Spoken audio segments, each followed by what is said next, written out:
Every single one of us have been programmed to lose. They taught us that you had to work a job, get the 9 to 5, get the white picket fence, get the university degree. And today, they are against and they are going after your mind. They can get your mind, they can get your soul, they can get your attention, they can get your energy, they can get into your fucking family. And I was just playing Call of Duty when Warzone rolled out, and those orders were just filling. $10,000 order blocks of ETH at $95, $100, just filling. Every $10,000 became $400,000. The internet democratized opportunity. It doesn't care about skin color, race, religion. It does not care. If you provide value, you get paid in proportion to the value you provide. People stick to something for 2 weeks and then they say it's a scam because they quit. No, you're a scam. You scammed yourself out of all the potential opportunity and upside because you didn't believe. If God takes care of the plants and the birds and the trees, he's going to take care of you as long as you're part of natural order. I've sat with kings, I've sat with queens, princes, and I tell you. That's crazy. Crypto and the Trump administration have kind of married into one. And the next 3 years, I think in crypto, 4 years are going to just be.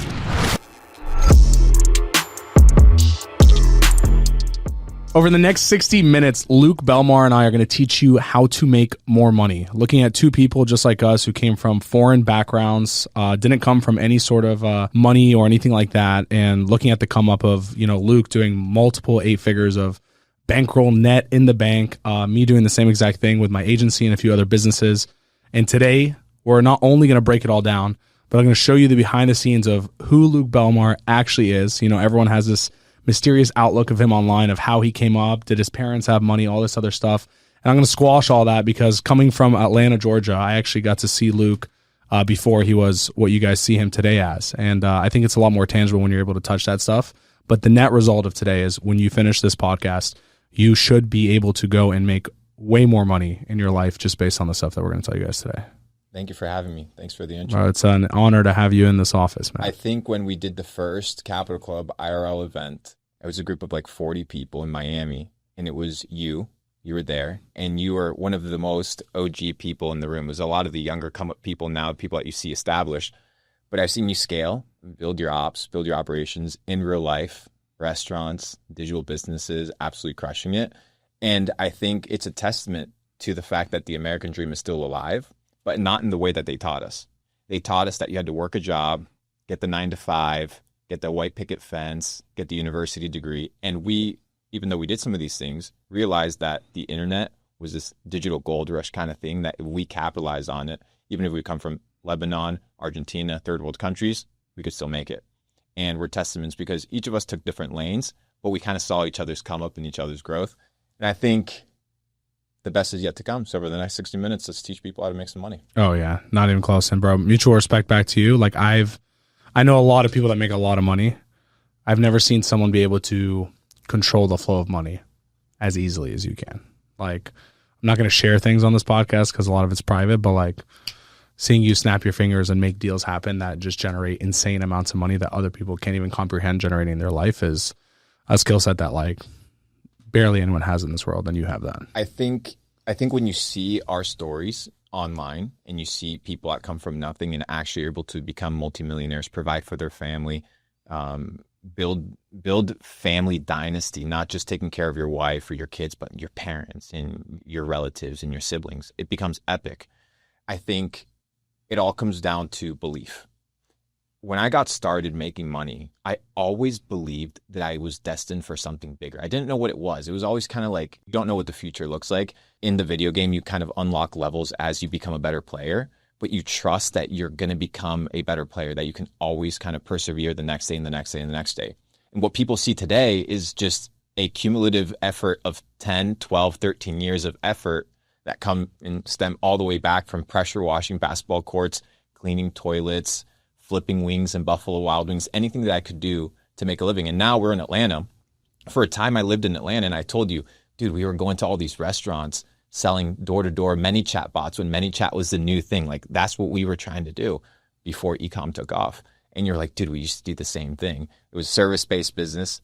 Caveat, first point, if you want to make your first buck online, provide service, right? Something of value, and people will pay you in return. Sweat equity, get in return cash, dollars. Everybody has time, energy, and attention. You input that into something that somebody needs, whether it's cleaning toilets, cleaning gutters, cleaning fryers, doesn't matter. You can make $1. Save up enough money, you can roll it over into something a little bit riskier.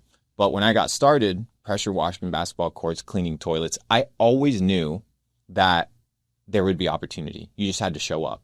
And I just happened to show up more than other people. I'm not special. I'm not more talented. I just don't give up. Deals sometimes take me 8 months to close, but I'm there. I'm going to be perseverant. I'm going to stick to it. People stick to something for 2 weeks and then they say it's a scam because they quit. No, you're a scam. You scammed yourself out of all the potential opportunity and upside because you didn't believe. So if you believe and you input the right amount of energy and effort, anybody can replicate the life that we have. So if someone doesn't have any money and all they have is time, right? What we're both agreeing on here is find a skill, go sell that as a service to businesses, just like you and I were doing. We're knocking on doors, cold calling people, trying to sell them at the time chat automations to restaurants and shit like that, right? I was doing it to restaurants, car washes. You're doing it mainly to restaurants. Ironically, for everyone listening, like last night we ate at this restaurant that Korean barbecue, and we're like, bro, I used to walk into this place and try to pitch them on my ManyChat bot, so my menu would go into an automation so they could get a coupon code and get a discount for the restaurant. I was like, that was the come up. Which is crazy, right? Like people look at you now and they think, how could anyone ever, how could someone like Luke go and be asking for someone else's business, let alone like knocking door to door? Well, the assumption is one that everybody operates the way that we operate and that others think the way that we think. And when I remove that fallacy from my framework of thinking, I realize that other people are willing and able to do insane things to gain insane results. And one of them is, usually you see it on the internet, is assuming that others have luck or that they have a special card or a special attribute that you don't. Oh, this person comes from a rich family. Oh, this person is this specific color, or this person came from this specific demographic, or they had these cards given to them when they were growing up. The internet doesn't care about any of those things. The internet democratized opportunity. It doesn't care about skin color, race, religion. It does not care. If you provide value, you get paid in proportion to the value you provide. And I think that that's the beauty that the internet has given us, is there's no more lying. The opportunity is clear for everybody. Even if you're in a third world country, dude, you have access to AI. ChatGPT has made it so easy for you to be able to provide services, copywriting, email marketing, these things that you guys are probably using in your agency to enhance your customers' experiences tenfold. I think it's super necessary. And I think people are not utilizing the tools at their disposal. And it's easier to say, I'm not at fault, right? I'm not to blame. The circumstances around me have dictated my life, versus saying I am responsible for the outcome. I heard this quote once and it says, rich and successful people, they are different. And the reason they're different is because they're willing to do the things that unsuccessful people are not willing to do. It's very simple. The equation is very simple. Imitate the people that have achieved the things that you want to imitate. I would sit with restaurant owners. I would sit with entrepreneurs. I would ask them for advice, and I would mimic these things and tweak them as I saw fit. And I think that's why you need mentors. That's why you need peers. That's why you need community. And you notice those people kind of leveling up at the same time as you. When I observe the internet and I look at people's comments, the cope, right? No pun intended for those people listening in the future. The cope is that this person comes from opportunity. This person comes from luck. What I would like to argue and debate is that luck is created. And luck is created by repetition, and it's created by your numbers, right? We usually quantify luck as a probability that is very rare, right? You got lucky with the lottery. No, you just happen to be within the probability ratio of that success.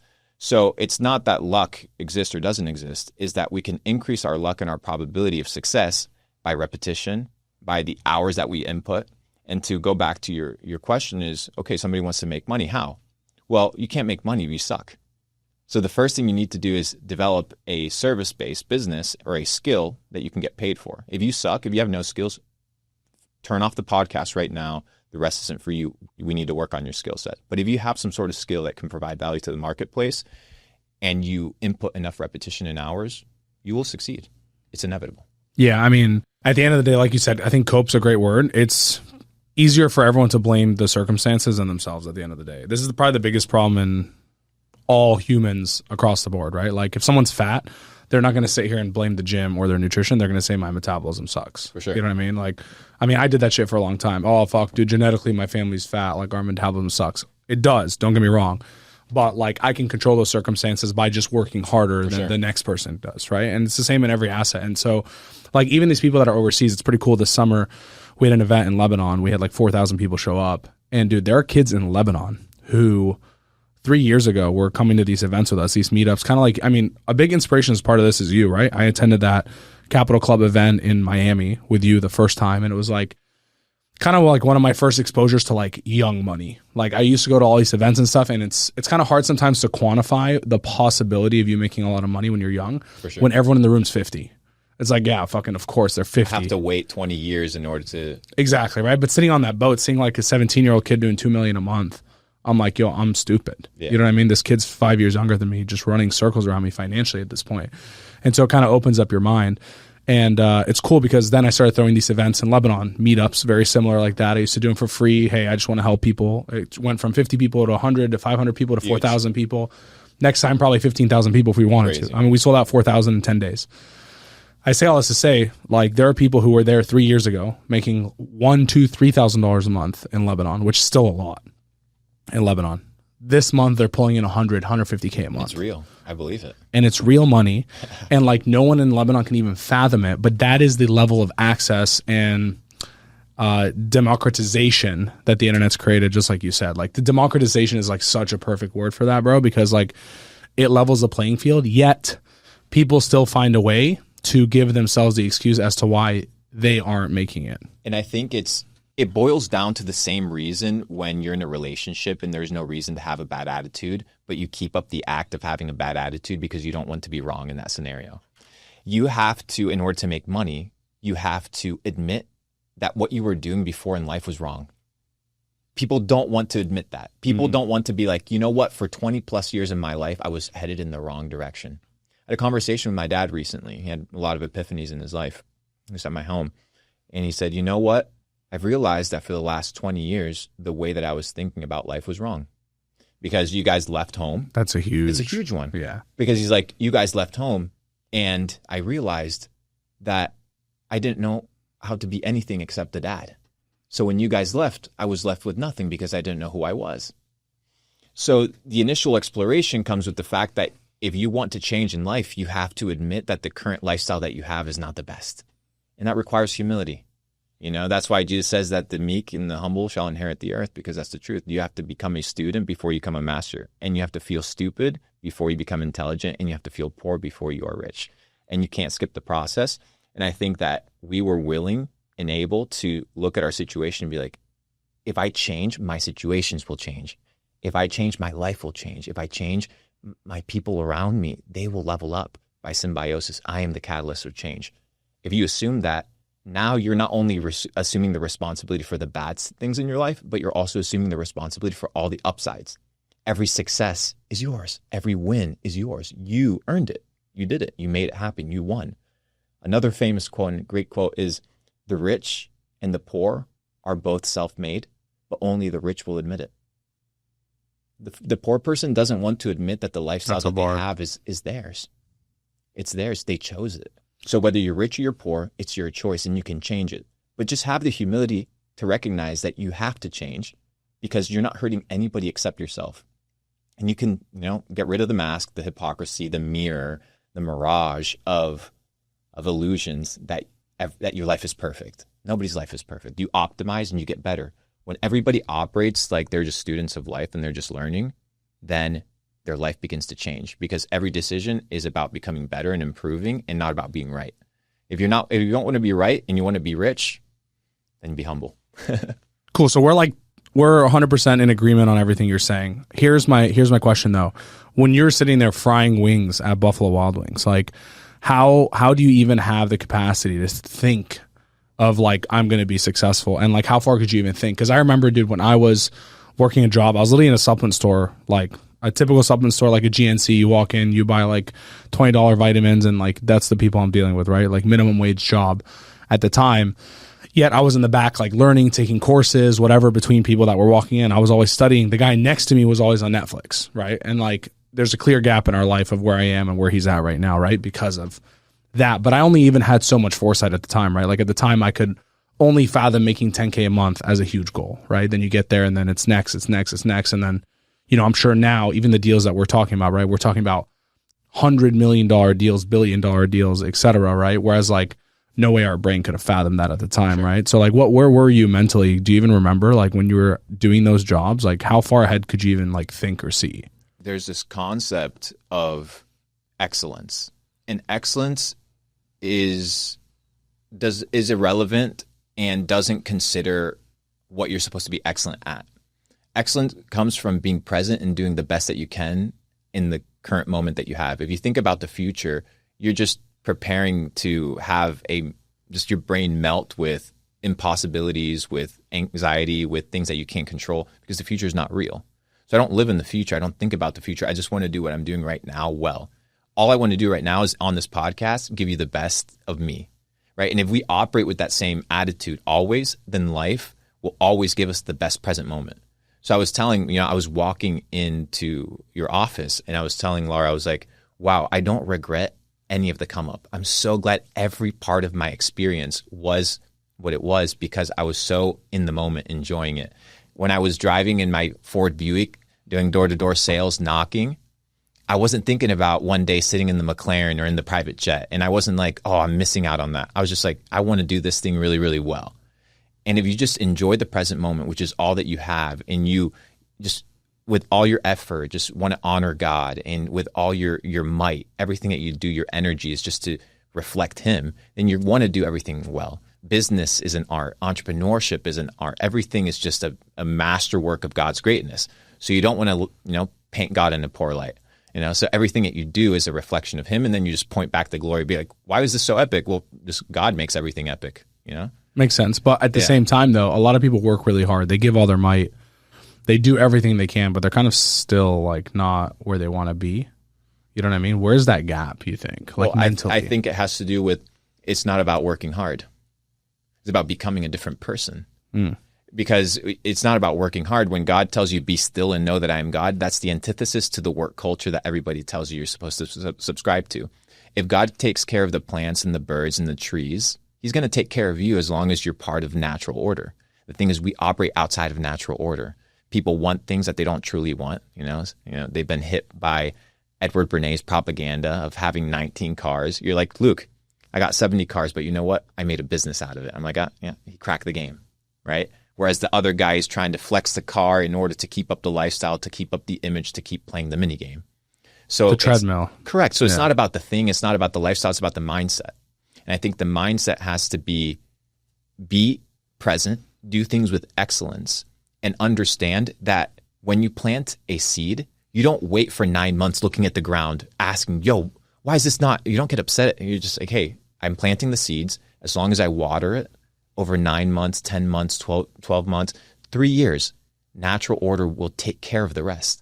And it'll yield 100 times, 1,000 times the initial seed, the initial investment. That's how natural law works. Just people don't want to wait for the process. The process is the prize. That's how I consider it. The process, the seeing the plant grow, like that's the beauty.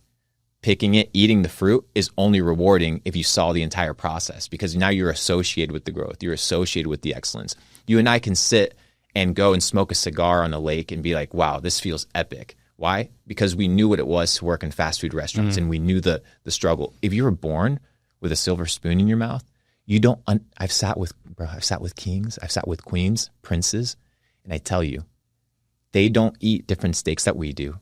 They don't have a better lifestyle that we do. They were just exposed to all of these things without having to earn them, so they don't have the same level of specialty or the same level of emotional attachment that we could experience. So they miss out on so many things of life that you're like, well, I wish I always had this. No, you don't. You want to earn it. You want the adventure. You want the journey. You want the hero's quest. You want to unlock that treasure chest and wow, there's a surprise. If life is all predictable and you won already everything, then might as well just die. You want to play. You want to enjoy. You want to be alive. Playing. That's a good word. Play. Yeah, level up your character. Everything needs to be fucking serious. Like everybody's so serious. Everybody's taking the game so seriously. Relax. You're going to die. You're not taking anything with you. Hang out, enjoy, be present, live with excellence. And people will be like, well, how's this going to make me more money? Well, just try it. Just try doing what you're doing with excellence. Yeah. And you're going to win. If you're at a job and you do everything with excellence, your job manager, your boss is going to notice and he's going to give you a raise. If you work with excellence in your business, you're going to have more customers. It's inevitable. It's going to happen. Plant more seeds and you will get more results. I love it. Key here, though, is like leveling up your character, like you said. You have to. Because that changes everything around you. And it even changes the luck that you have, right? Like you're saying, like it creates more opportunities. I think people value luck as like this lucky charm that happened to happen, you know, roulette, basically. Oh, he got a great hand. You know what I mean? But at the end of the day, I think it's a correlation of all of it. It's you leveling up your character, which therefore then allows you to have more opportunities, which allows you to be luckier. Because if I have 1,000 people sending me an opportunity and someone else has one, I'm probably a lot luckier than he is, right? Sure. But I just have 1,000 opportunities. And it's not, and even if there was just one opportunity, let's say the opportunity, you know, is like a level 10 boss in a video game. Nobody's going to want to go play with a weak player. If this is a multiplayer game to beat the boss, you want to play with the best guys. The best guys play with the best guys in the best lobbies, right? 100%. If you're not with the best guys, it's because you're not the best guy. Yeah. Like if you're not getting $10 million deals, $100 million deals, if somebody's not taking care of you, if you don't have a business, if you don't have infrastructure, it's just because you're not a good player. That's okay. You just become a better player and better players will want to play with you.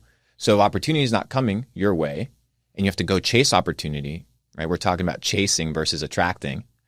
You chase things that run away from you. You attract things that are in your nature that magnetize towards who you are as a person. As long as you can attract things by becoming a better player, opportunities will flourish.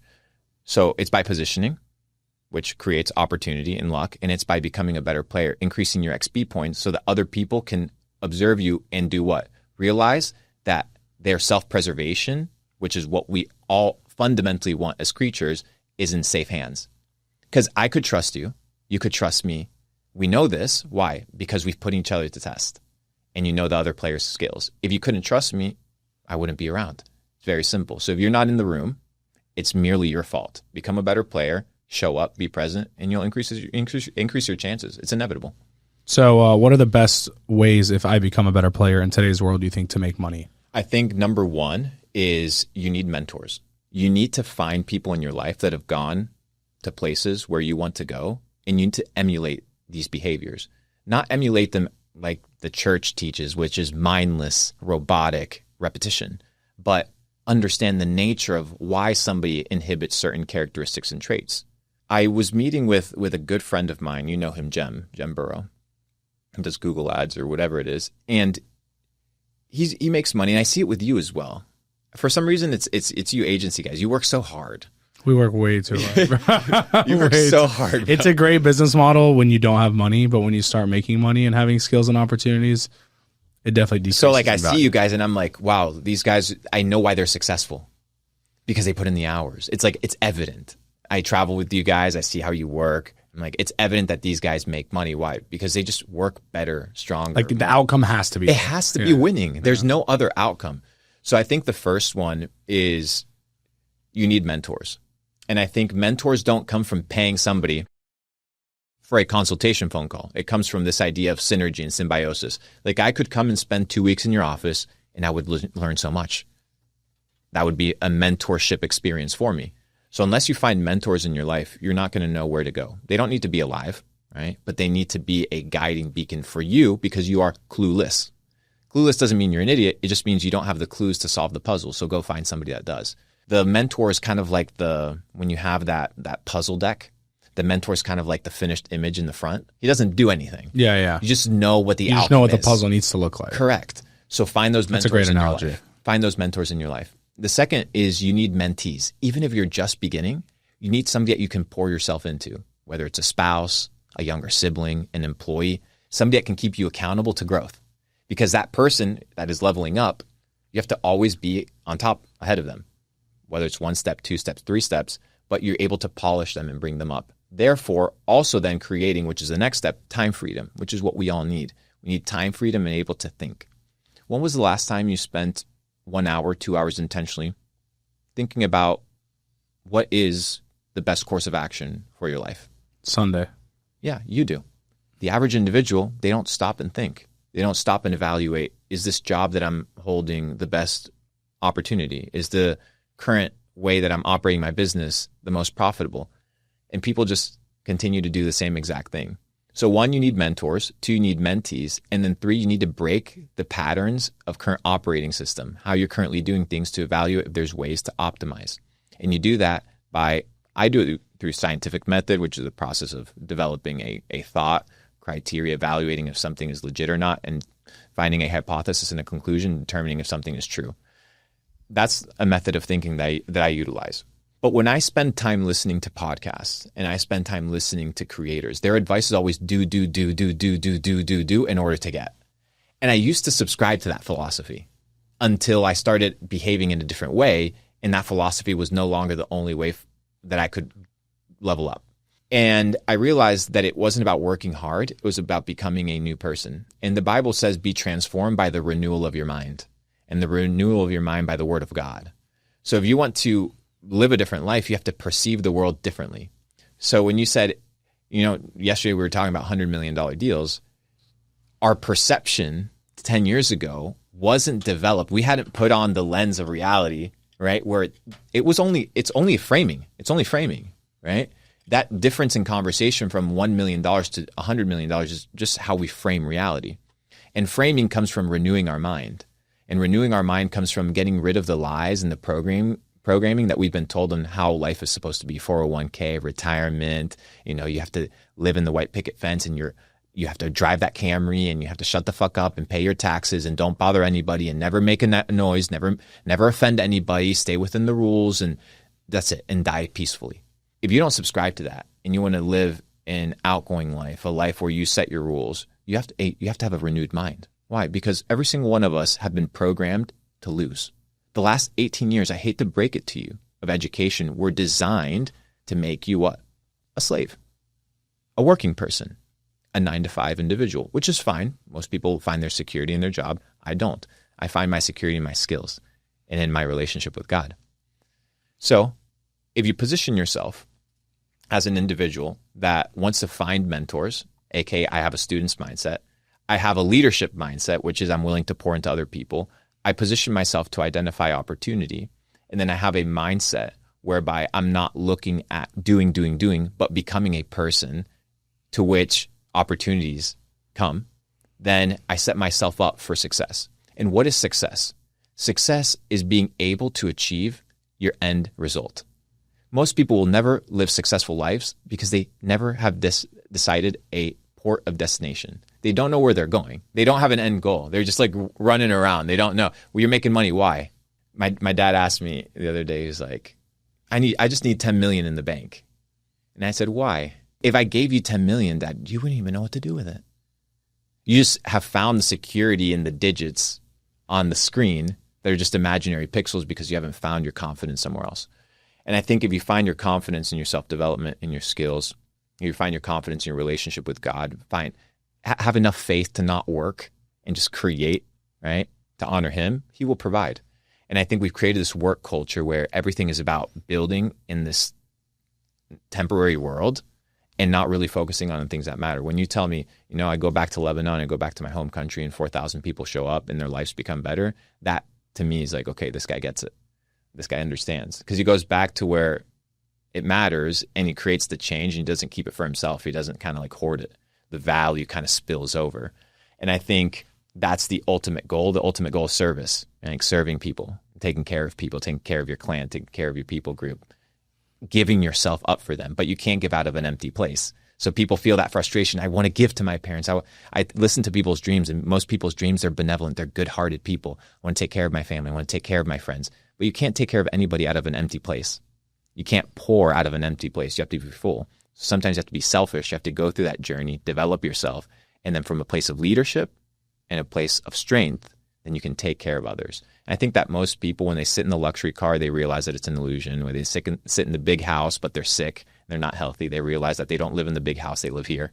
That when their parents aren't talking to them or their family is unhappy, that doesn't matter how much money you have. Success has to be redefined. What cool is, has to be redetermined.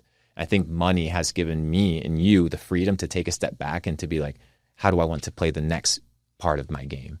And it's not about hustle doing. It's about positioning ourselves, becoming better, and life will naturally flow.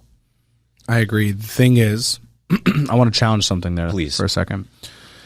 I think when you're younger in your financial life, business life, whatever you want to call it, you're just a noob, right? You're a rookie. I do think doing is more important than planning to an extent, because you don't have things too much to plan. Like once you plan, okay, I'll give you an example. Like I started, I'm like, okay, cool. I just need to make I need to get to $15,000 a month as quickly as possible, because that's what I need to be able to think, because all my stuff is covered. Right. So I think I just don't want people to listen to this who are younger and misconstrue it as, oh, this is an excuse to be lazier and not do. And another excuse to just mentally masturbate to more podcasts and more knowledge because I'm trying to level up my character, versus at some point in the beginning, the only way to level up your character outside of the information that you already have is to put in reps. It's sure. to you to go knock on doors and you can't build that grit. But the thing is, the assumption is that knowledge in that the self-development comes from just thinking. The renewal of your mind comes from action. You actually have to put in the reps to become better. You can't learn from theory.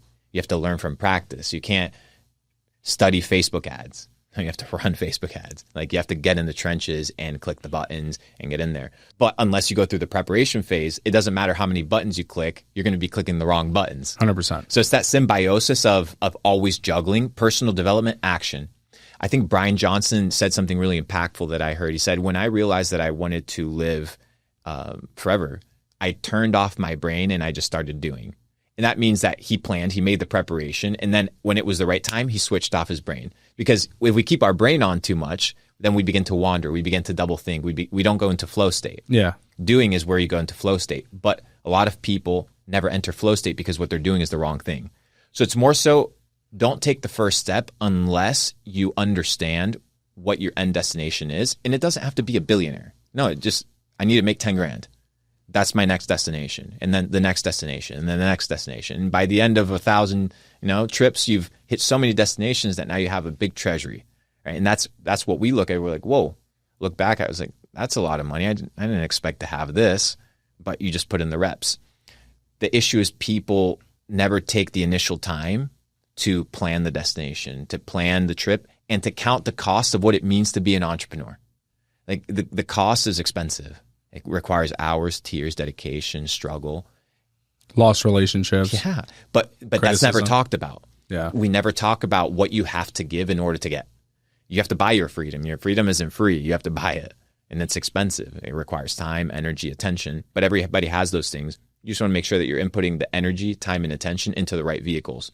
I fortunately was able to make a lot of my money in crypto. I just predicted the fact that everybody was going to like internet money, and that all of the USD liquidity would eventually, once it gets into USDT, it'll just black hole and create an eternal loop of just absorbing cash into Bitcoin. That was my thesis back in 2016. Played out, was right, made tens of millions of dollars from it. Hurrah, that's it. Not a big deal. But it created mind freedom for me to be able to realize that the way that they teach us how to make money is flawed. And it's flawed because people like to add. They like to add $1, 2 weeks wait, they add another $100. If you want to make real money, you have to multiply. You have to play the game of multiplication. You have to play the game of arbitrage. You have to play the game of leverage. And these are the games that they don't teach you.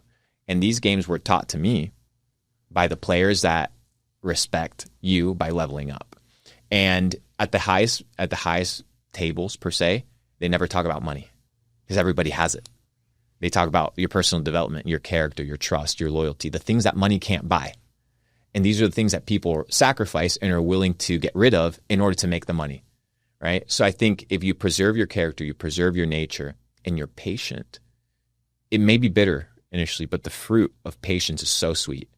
Your first 5 years, your first 10 years, you're going to have to hustle. You're not going to skip it. The guy that made $1 million on a meme coin, that's the guy that made $1 million on a meme coin. Is very rare. It's a blue moon. It doesn't happen. It doesn't occur to everybody.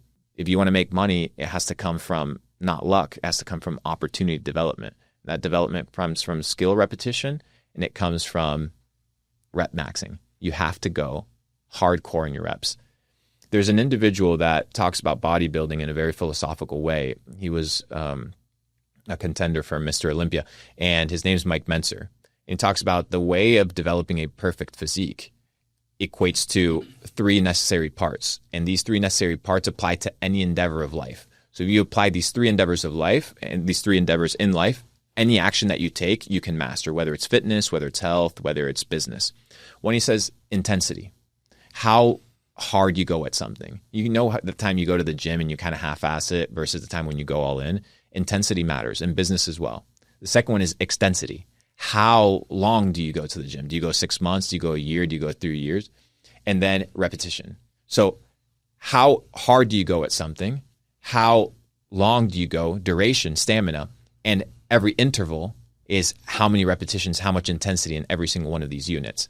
Whether you emit that same pattern in the gym, in business, and in life, if you have intensity, extensity, and frequency, you cannot lose. So go hard all day, input the reps, input the action towards a desired result, and the desired result is inevitable. Whether it's money, whether it's achieving a relationship, a specific physique, anything can achieve if you have the right input. Agreed. Now, the X factor here is the vehicle that you're in as well, sure. right? And that's where it's like, that's where it gets a little bit trickier. This is where people have to explore because it really has to do with one's individual nature. I think. Agreed. I think the wealth creation method is different for different 100% people. So you have to find your wealth creation profile. There's a book that helps you find your wealth creation profile. It's known as the Millionaire Master Plan. It's a very simple book. It's a book that I recommend to everybody that's not a millionaire yet, that wants a master plan on how to become a millionaire. And it gives you different wealth profiles. Like Warren Buffett made his millions in a different way than, I don't know, Oprah Winfrey. But they made money based on their profile. So find your profile, and then you'll be able to find kind of the vehicle. Yeah, I was actually in the event in Lebanon in my talk. This was actually something I was talking about. I was like, listen, dude, like you have to understand your character profile. Where are your strengths? Are you like extroverted? Are you introverted? Are you good with numbers? Are you bad with numbers? Like all these little things that are natural to your character at the time in your development and where you've developed, and lean into whatever those strengths are. Like, so for example, for me, it was like sales, right? Like I was really good at communication, speaking with people. It wouldn't make sense at the time, even though I'm good with numbers, to maybe go into a space where I'm competing on numbers like stock trading or options or things like that, because I don't have as much of a competitive advantage as I may be in selling a service to businesses, because that's something that I know if I knocked on a door and 10 other guys knocked on a door, I bet on myself to get that deal. You know what I mean? And so I leaned into my strengths, which is, you know, why I was so successful in the agency space. Sure. Now, luckily I was good with numbers and shit. So I took that money, I invested it, made a lot of money in my first big year of making serious money was 2020 in the stocks. Crazy year. Dude, I took 180K and made 2.8 million in 12 months. Yeah, like no options, just stock just trading. Straight. Margin, stock trading, oil, travel, ripping it. And I just bought the bottom and like flipped the top essentially. So that was the first big play, but it was just because I understood numbers, markets, things like you're saying at a macro level, right? Sometimes it's not about this like number on a screen, but it's the macro picture of, like you're saying, where is digital currency going? You played the macro picture. You weren't necessarily looking at a chart and being like, oh, this is like, I'm going to buy Bitcoin right here. I mean, right? How long have I been posting my stories about crypto? For years, bro.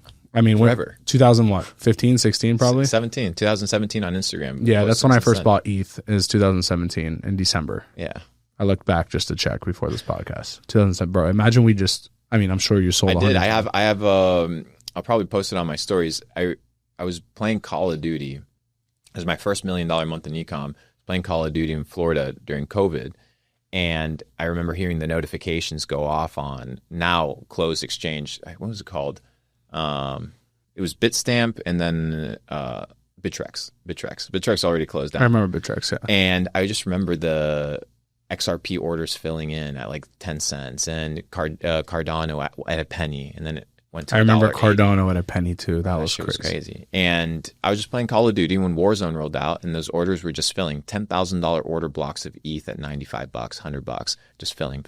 Every $10,000 became $400,000, and there was a lot of tens of thousands of dollars. Every single bit of my money from Ecom except 10 grand, which was what was the Airbnb for that week and whatever expenses I need, I put it all in the crypto. I was a fucking degen.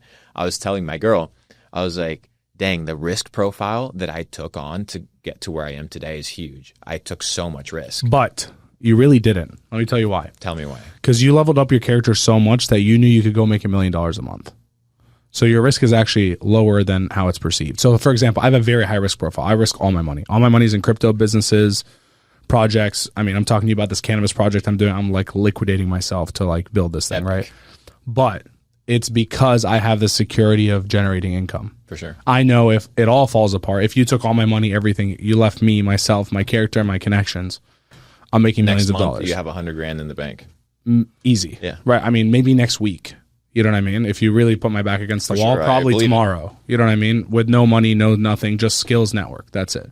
Right. And so like, I think that's why our risk profile is so high, because you have the confidence in yourself as Luke Belmar. If I invested all my money into crypto and it all went to shit and was a giant Ponzi scheme, I'll go make money. For sure. So at the same time, it looks like a higher risk profile, but it comes with the security of self. Yeah. And I think that that's the trade-off. You just have to develop to a place where you can be confident in your own flow. Like Michael Jordan doesn't think about the basketball game and whether he's going to perform. He's Michael Jordan. He's just better.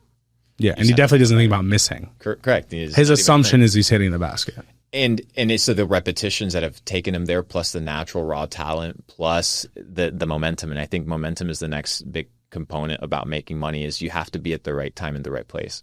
You know, momentum has to be in your favor. If you look at Ecom and you're in Ecom, Q4 is rolling around. This is your momentum season. This is where you make money. This is not where you slow down. In the championship final for LeBron James, for Michael Jordan, that's when you go all in. You don't.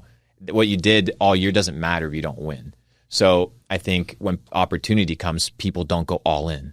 Right? When Bitcoin was fucking $586, I went all in. I went all in. I was buying that shit with my waiting table money. I would go to Wells Fargo, deposit the money, would go instant deposit cash, go to Bitstamp and fucking every single dollar into Facebook ads or into fucking crypto. That's crazy. That's what it was. Like, what else am I going to buy? Yeah. Like, I can only buy fucking XRP. I can only buy $30 of XRP today. Yeah. I can't buy anything else. So just accumulated. I need to find those bank statements. You'll literally see Coinbase $25 that day. Next day, Coinbase $25. Next day, Coinbase. That's $25. crazy. Auto deposits for years. And I think that people don't play the longevity game. People see the $1 million meme coin and they want it. People pick the wrong vehicle. People don't have mentors. People don't have mentees. People don't work on their personal development, on their XP points, on their skill, on their character. No wonder your life sucks. Everything that you're supposed to do right, you're doing wrong. That's why your life isn't working. We talk about people being spiritual or people being connected with God, but if you don't have the ability to change your current situation, your reality, then you're not a very spiritual person, because Jesus said it, as above, so below. What happens in earth, let it be done in heaven. What happens in heaven, let it be done on earth. And what happens in our mind usually then manifests into reality. That thought of having $1 million, that thought of having a successful business gets materialized into the three-dimensional world through action. But it starts here, right? So if you don't have this on lock as a starting point, you will literally walk around life wandering around, not having any direction, any solution, any orientation, because you haven't been able to steer the mind. And today, they are against and they are going after your mind. They're not going after against your work ethic. They're going after your mind. They're vampiring your mind, your 100%. attention. Yeah. That's what they're after. They can get your mind. They can get your soul. They can get your attention. They can get your energy. They can get into your fucking family. I was going by a church today. Gay flags everywhere, transgender flags. Bro, they got into the church. They got into people's minds. They said, this is okay. This transgender flag on a Baptist church, symbiosis. This is symbiosis. Right? This is the new framework of thinking.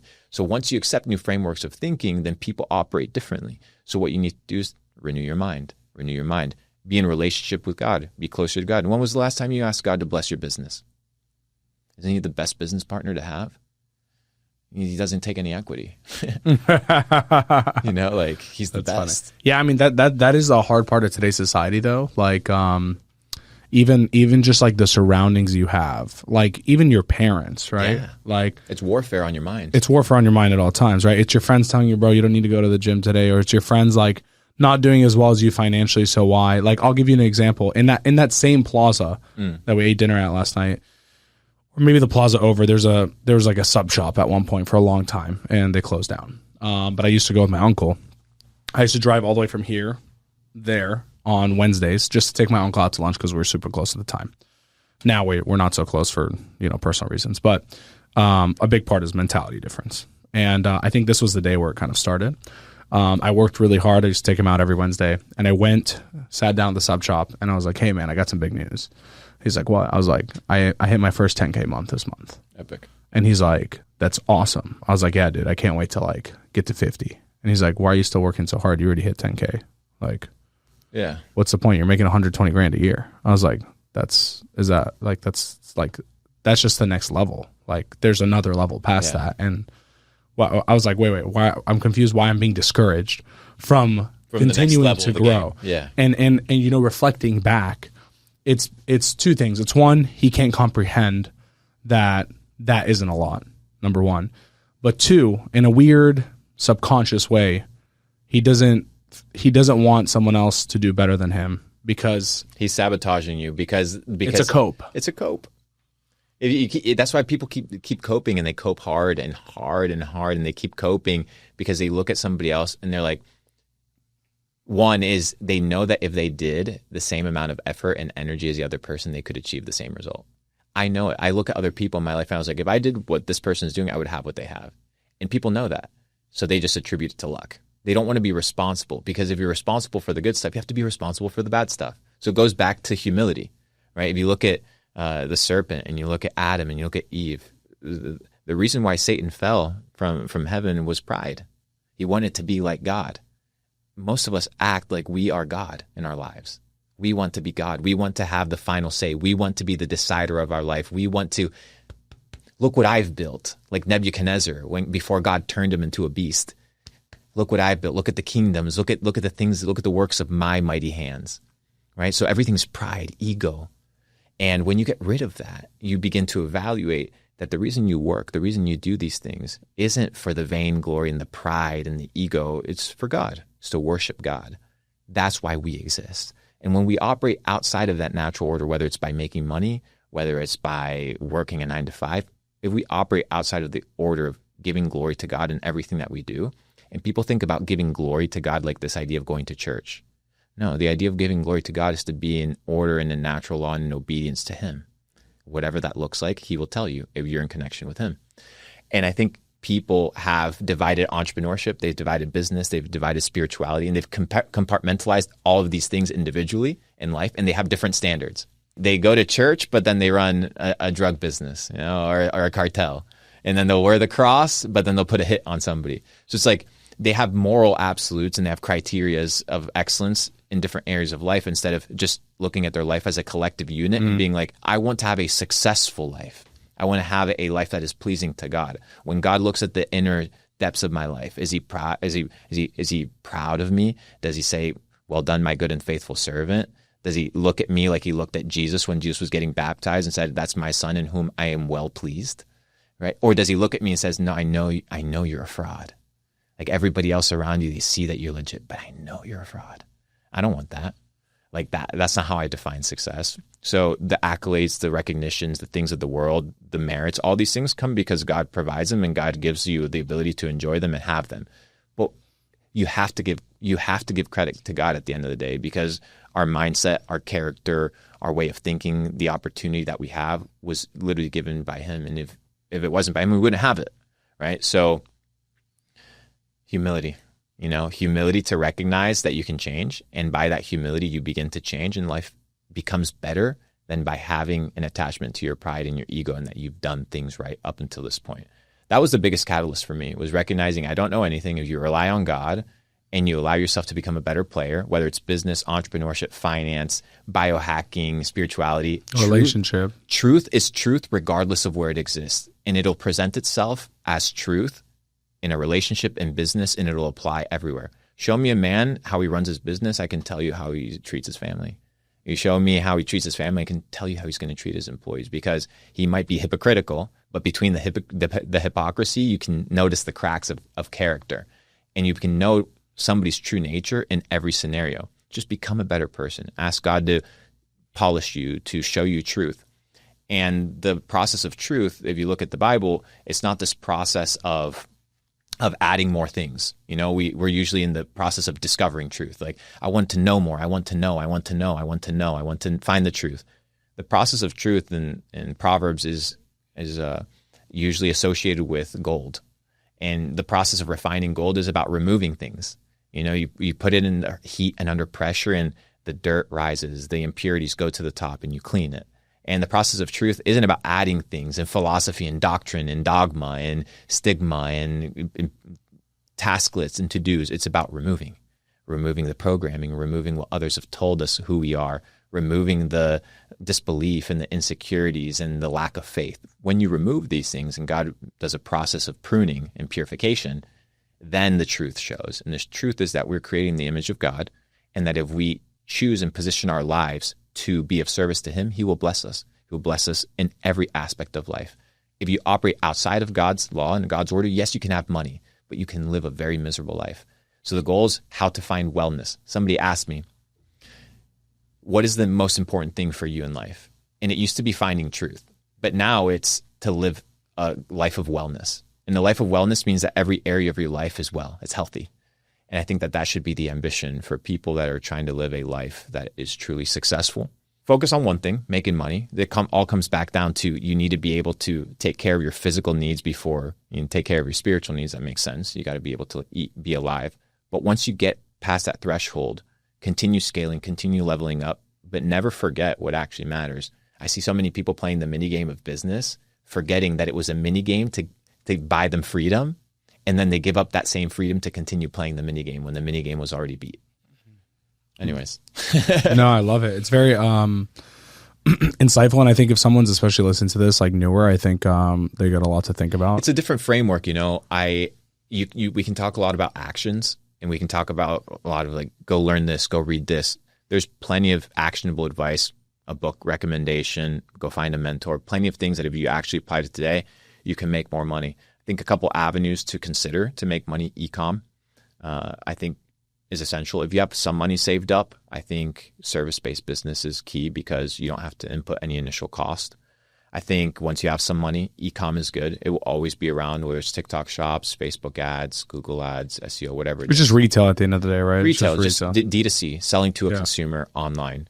I think it's only going to scale, only going to grow. We have Ecom Society that is a program we're working with. Bad Marketing, they're powering the entire marketing engine behind this product. But then the second side is we have gem hunters, and that is crypto. I'm a crypto That's head. like the world's best kept secret, bro. It's the world's best kept secret, but it's fire. When it comes to multiplying your money has to come through a vehicle of speculation, whether you're speculating in a stock or buying low, selling high. That's where the multiplication comes. Crypto and the Trump administration have kind of married into one. And the next 3 years, I think in crypto, 4 years are going to just be booming, just going crazy. So make your money, invest in vehicles where you buy low, sell high, and free community, gem hunters. We'll leave that in the link in bio. Always good for people to join. Yeah, I mean, can I give a quick shout out there? For sure. Dude, I got friends who have millions of dollars in crypto who have gone into gem hunters too, and like, dude, some of the plays in there over the last year have been 1,000x. We've literally done 1,000x's. We called the Trump coin, for example. I think it was like 400 mil market cap, and it went to 70 billion in 4 days.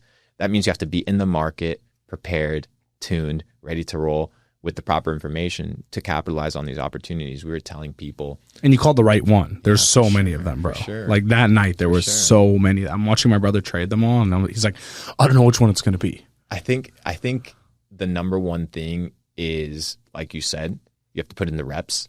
And I put in so many reps in the crypto space, and my team has put so many reps, whether it's the analysts, whether it's the data reports, whether it's the people that are out here looking for new tokens. We've put in so many reps that we breathe the space. And the space is so small, it's only a $2 trillion market cap, $3 trillion market cap space, that a group of 40,000 people like gem hunters has the ability to move markets. Do you know, let me actually look this up because this was something I looked at the other day. How much money moves daily in the Forex market? I can't imagine. Trillions. Has to be a couple $1 trillion. Yeah, it is. Daily turnover. This is 2022 tracked volume, not even now. $7.5 trillion a day. Yeah, and that's just what you see on order books. Bro. That's what you see on order books. Exactly. You're not even considering dark pools. You're not even considering OTC desks.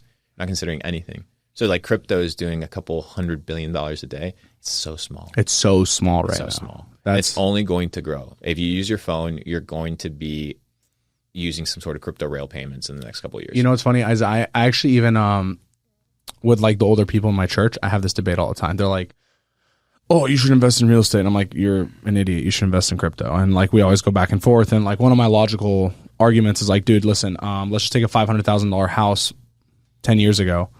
Like, it would take me whatever, 1,500 Bitcoin to buy that back then. Whereas today, that house, let's just say it's worth $1.5 million.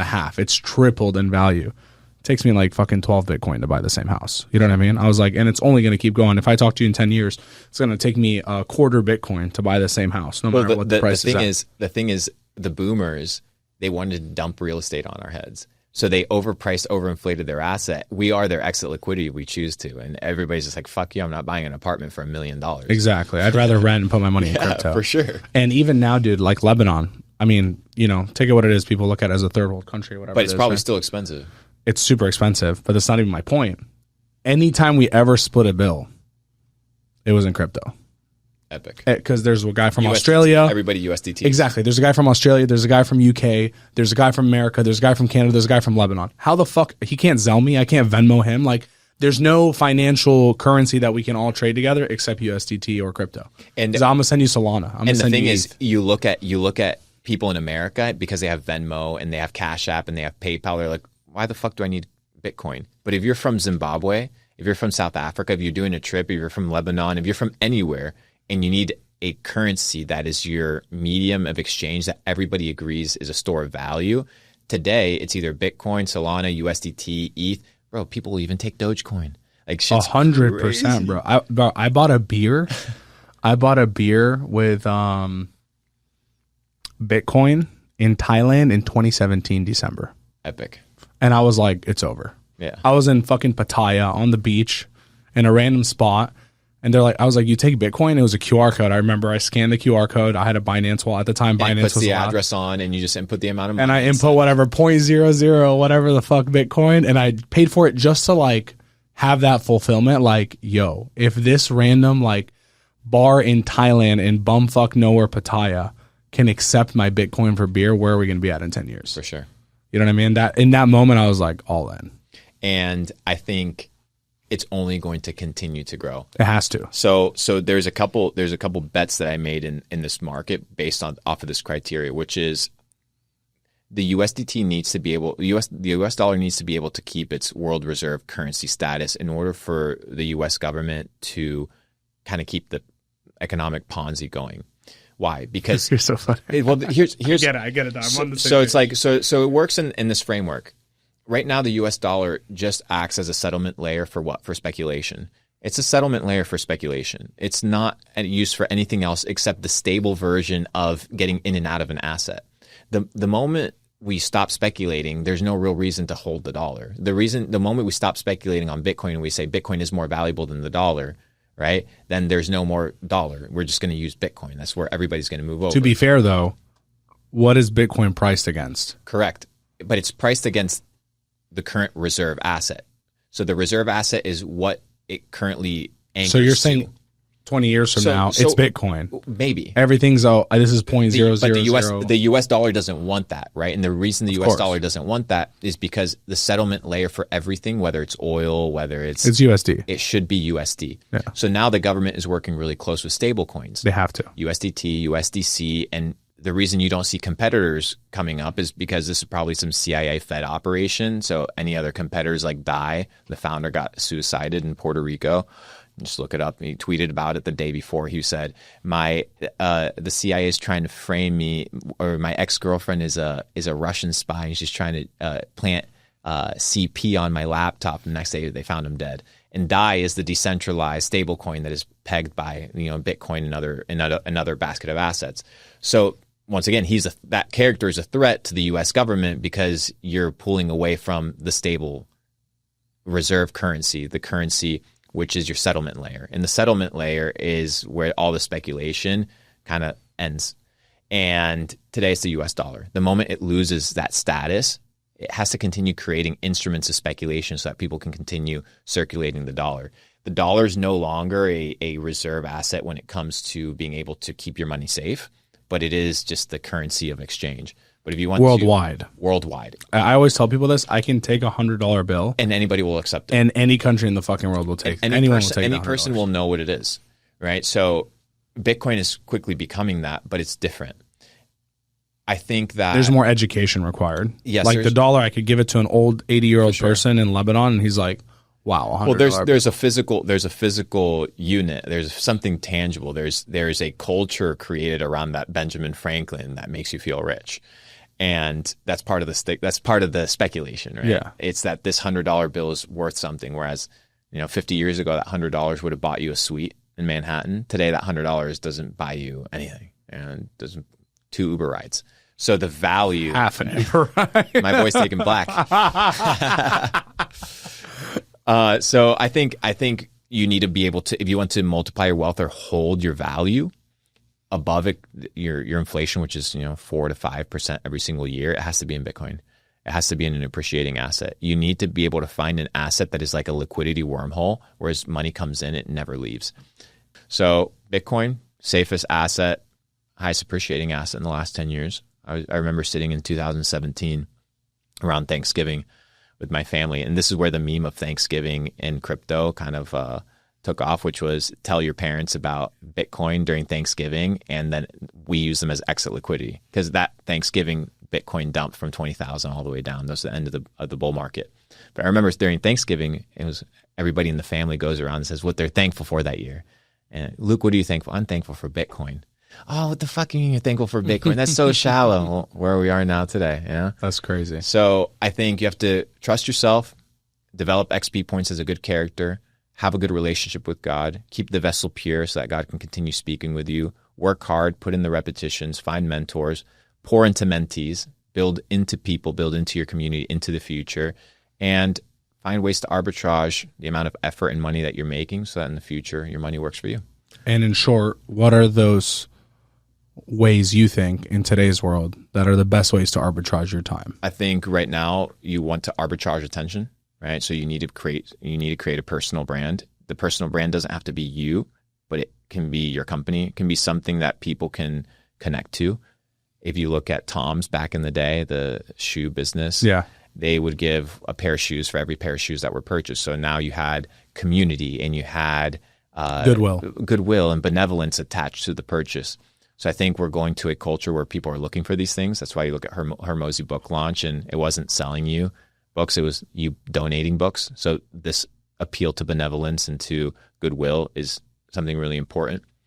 I think e-commerce will always exist. I think if anybody that gets into an e-commerce community will be able to make money in e-com, whether it's Amazon, FBA, Shopify, affiliate marketing, TikTok. I think this avenue is really good. And then to multiply your money, I will always be an advocate, at least up until now, for crypto, specifically Bitcoin. It's proven to be the best asset over the last decade. And yeah, could be at $250,000 by the end of next year.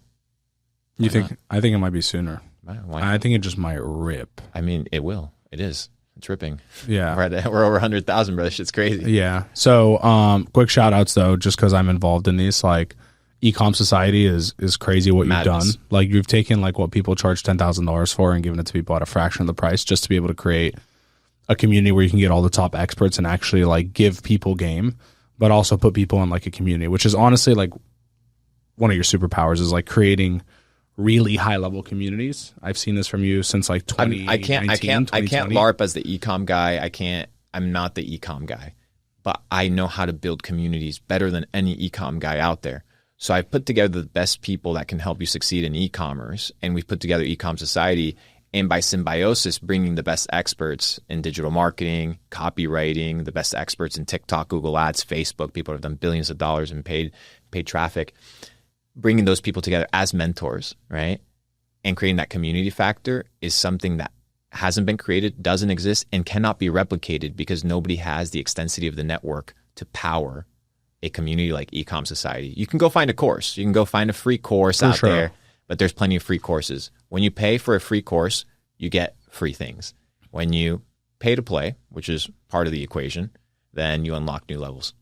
And we'll make it cheap for people, a couple dollars. Link in bio. You guys check it out. And then you got Gem Hunters too. Gem Hunters, if you're trying to get to the next level in crypto, and crypto is something that's interesting for you, we have the free community, which is awesome. All you have to do is click the link, get access to the free community. And we are in there every single day, charting, analysis, live streams. We spend, I think, $50,000 to $80,000 out of pocket per month for that free community. There's over 40,000 people, free to sign up, free to utilize, free to join. And there's a premium exclusive access part. That's where the real game is at. Yeah, but we'll keep that for the people that click the link and see what's up. And figure out where the real money's at. So last thing to wrap this up, you were speaking a little bit about how personal brand's probably like the, one of the most valuable things that you can do right now. I don't know anyone who's done it. Maybe like Iman Gotzi to an extent, but I haven't seen anyone do it like you. And I'm close enough to you to see the cult following that you've created. And it's pretty cool because you're not sitting here and like posting 20 videos a week on your page. And like me, I'm like a dancing monkey on social media. I post videos every day. I watch all your content. I appreciate that. And I will say your content is content that people should consume because it comes out of a place of experience. And you shouldn't gauge something's quality by the amount of views that it gets. Usually the shittiest stuff gets the most views. You need to gauge something by the substance of the individual who's sharing the information. You shared a piece of information about, the sauces in your restaurant and how they cost 25 cents and how that was ridiculous because somebody would just throw that 25 cents away and that quarter could actually go in my pocket. And I'm hearing like, dude, Eddie's worth tens of millions of dollars and he's thinking about a quarter, but he's thinking about a quarter at scale because he's thinking about that times every single day. That's $50 times 30 days. That's $1,500 per location. He's saving 10 grand a month. This guy is thinking about things right. So I just talked to my head of operations, say, we need to start laying people off and we need to start cutting our expenses, cut our SaaS expenses by 50% over the coming months, reduce our staff by 70%. And the business ran the same. So that piece of advice from your Instagram reel saved me over 100 grand a month because I applied. I was a student. I appreciate it. So tell me though, because you've done something that is, in a way untouchable. Like people kind of can't see it, can't comprehend it, but like, dude, can you tell us like just story views? How many story views you got? Like 200,000. Which is fucking insane. Just so you can probably follow it on chain, but because our wallet's Republic. But last year, just off of Instagram stories alone, like $7-8 million net on Gem Hunters. That's just one business. Yeah, but that's just Instagram stories, which is fucking insane. Stories. So how? Like any advice for someone building a personal brand, you've done it in a way which is really cool, which isn't just you build a personal brand, you built authority, which I always tell my friends, like, it's one thing to build a personal brand. It's a whole nother thing to build a personal brand of authority. I think authority is the game, right? It's like my brother, for example, like he can get 2 million views on a YouTube video, whatever, great. But if he's going to ask people for money, I think a very small subset of those people are going to give him a large amount of money, right? Whereas like, my network may be significantly smaller, but significantly more valuable, right? And it's because I have more authority. If I say, hey, dude, you should invest $1 million into my cannabis project, my friend will put up $1 million. Yeah. You know what I mean? Whereas I don't think just because he has more attention doesn't mean he has more authority. But you've done both. So like, any advice? So the secret is, one, understanding who you're talking to. And who I'm talking to is just me. Everybody's just an extension of me. So I speak very authentically. That's why everything that you see online, people make fun of me or people talk good about me or bad about me. But they're very religious. The people that hate me religiously. The people that talk about me, they talk about me religiously. And I love it because they're still fans, right? They're just disgruntled fans. It's okay. I just have to be able to hang out with them and, take them for a chicken sandwich and they'll be fine. But the entire premise is nobody really knows you. So, I don't take it for whether it's the compliments or whether it's the negativity. I never take it for heart because nobody truly knows who I am. The second thing is that fame can be engineered. I'm not a famous guy. I'm a marketing mastermind. I know how to create virality. So what you're doing is you're appealing to what people are looking for, which is a source of authority. It's called, it's the infectiousness of the unconflicted man. You're so unconflicted and you're so certain about your beliefs that everybody believes you. And I actually believe what I believe. And that's the difference between most people is they don't actually have a set of beliefs that are so grounded and principled that they will die for them. So they borrow them from other people like me, which is okay because I'm only borrow them from the truth, which is my source, which is Jesus Christ. When you look at Paul, he says, follow me as I follow Christ. So as long as I'm following Christ and I'm following the will of God, then you have a good indicator. But when I stray away, then you should just stop and stop following me and start ignoring me because I'm not guiding you to truth, right? So I would say people aren't attracted to Luke. They are attracted to the truthful concepts that Luke has discovered and is willing to share. They're not mine. You know, I don't think I'm a genius. I don't think I'm that smart. But the message, you do a good job quoting people too. You give credit where it's due. Yeah, I mean, yeah. I think there's nothing new under the sun. I don't want to come off as a genius. I just know how to compartmentalize and express my thoughts better than others. But others have incredible thoughts. You know, I have business partners that have been buying Bitcoin since $10. They're autistic Asians. They can't formulate a thought in words that in a way that you can understand, but they're super intelligent, right? So I think I just have this skill, so I'm just sharing the truth in the best way that I know. The other form of creating a different way of influencing people is that fame is engineered and that fame is construed. So if you input enough frequency, repetitions, and intensity, like you do in fitness, with distribution for your social content, you're guaranteed to become famous. So yeah, how much do you spend a month? 80 to 100 grand, yeah. Which is crazy. And I've had to drop down my spending to like 30, 40 because it's just like it's a money machine. But the ROI is there because my CPMs are 2 cents. So I calculate everything by CPMs. If you are a content creator, you have to realize it's not about content creation, it's about content distribution. That's the name of the game now. When I was doing Ecom, and that's kind of where the beginning of my money-making journey came from in my initial marketing skills, I learned that it wasn't the product, it was the creative that was the hook and that convinced people to buy. If somebody landed on my landing page or on my checkout and they weren't already convinced to buy, then the creative didn't do its job. That's the first criteria. It had to convince people. The second criteria is it had to have a viral nature. So there had to be a CTA and there had to be a viral nature to it, whether it was self-induced or whether just something in the video made it viral. Instead of trying to recreate the magic, I would just increase the ad spend. Duh. Yeah. So why would I try to recreate the magic on a piece of content? Just more distribution. It's the same logic. So that's why I did 10 podcasts and became one of the most famous people in the world. So funny. Not that much content, but a lot more money, a lot more distribution, a lot more marketing mindset behind that. That's why people don't know anything about Luke Belmar, because there isn't anything about Luke Belmar. I'm nobody. I'm just made a couple podcasts, and you're just so addicted to scrolling on your phone, and I just happen to be there. And I appreciate the money. How many views do you get a month? Like 300 million. That's crazy. But I slowed it down. But it's not through your page, right? It's through other pages. All my pages. We have over 200 accounts. But the fame got so big, I had to like dwindle it. It was way too much fame, way too soon. What's the cost of fame, bro? Because this is something I don't think people really understand. Like everything, man. everything. Your entire life is exposed. I can't walk down the street without getting recognized.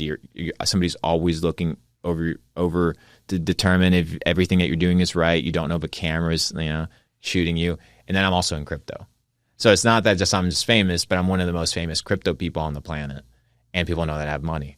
So it's just like you add risk profile on top of risk profile. Yeah, you're not just famous, you're famous and rich. But I think Bitcoin is overall a good investment for the young generation. If you bet on the internet, you're going to bet on Bitcoin culturally, marketing-wise. It's proven to succeed. And I think that we've provided enough value to these people to pull out a pen and paper and hopefully be better off today than they were yesterday before this podcast. Agreed. And last thing on crypto, I think one of the biggest shifts in the marketplace will be general retail purchasing internationally. For sure. Will now be the settlement will be instant versus now, like if I'm in Lebanon, I can't make a payment to Nike in America. It's impossible. There won't be credit card issues. Credit cards won't default the same way that they do. Like cards aren't going to bounce because of payment processing issues or different criteria and different regulations. Just going to get verified, done. The settlement layer will be instant. Ecom's only going to be scaling.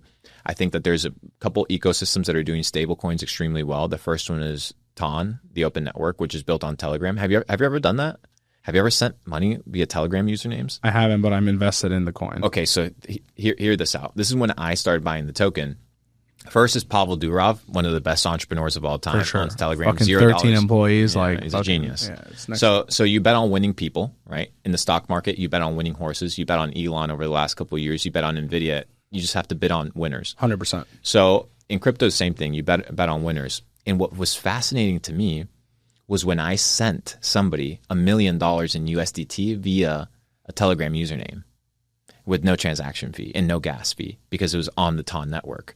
So I realized at that moment, I was like, dang, I had to call Rolex to send $38,000 wire from my Chase bank account in order to get approved. I had to call them 3 times, was on the phone for 20 minutes. And I just sent somebody $1 million via Telegram just by having their username.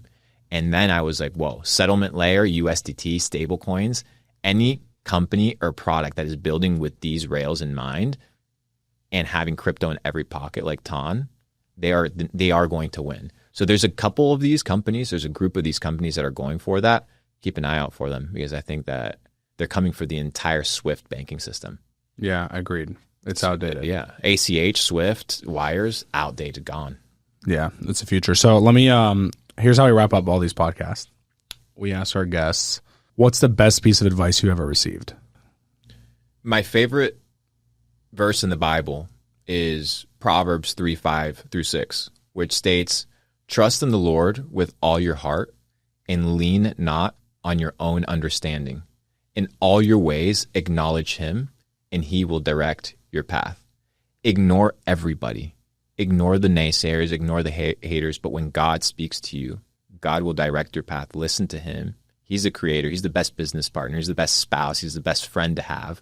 Listen to him. Ignore everybody else. And the world is yours for the taking. Beautiful.